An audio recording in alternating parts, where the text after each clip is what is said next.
Babalik ka rin, babalik ka na. Mga dati mong mga alaala, kamustahin ang mga barkada, para balikan ng iyong pamilya, para balikan mga nakaraan, mga sandaling hindi tayo nagkita. Kamusta na dyan, ano ng balita?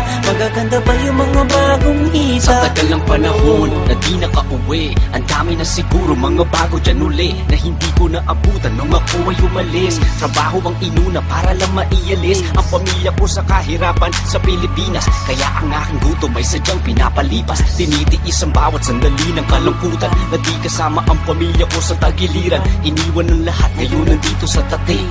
Araw-araw puro trabaho sa bayuwi, nakalimutan ko na kasi yatang umiti. Pasko na naman dito, malungkot parang sawi, mga pasalubong na naging palamuti. Inaasahan ko sana ngayon makauwi, para madama ang kasiyahan ko uli.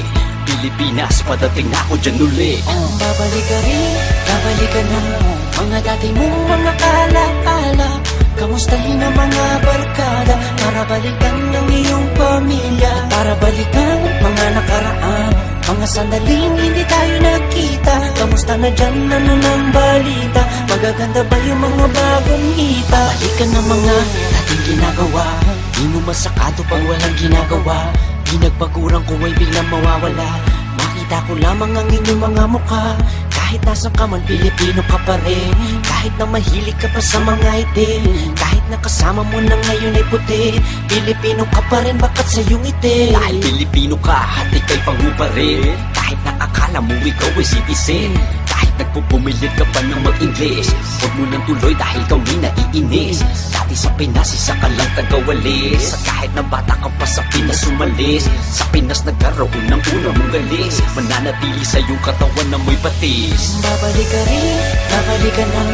Mga dati mong mga alaala, kamustahin ang mga barkada, para balikan ng iyong pamilya, para balikan mga nakaraan, mga sandaling hindi tayo nagkita. Kamusta na dyan, ano ng balita? Magaganda ba yung mga bagong hita? Last time I went back, 2003, fools that I used to know are now OGs. Street food vendors on the sidewalk, mga chicks more size on the sidewalk. This is what I miss about the Philippines. Fine Filipinas that you only dream of having in your life, but you can't really have them. You say you'll petition them, girl, what's happening? At babalik ka rin, babalik ka na. Mga dati mong mga alaala, kamustahin ang mga barkada, para balikan ng iyong pamilya, para balikan mga nakaraan, mga sandaling hindi tayo nakita. Kamusta na dyan, ano ng balita? Magaganda ba yung mga bagong hita?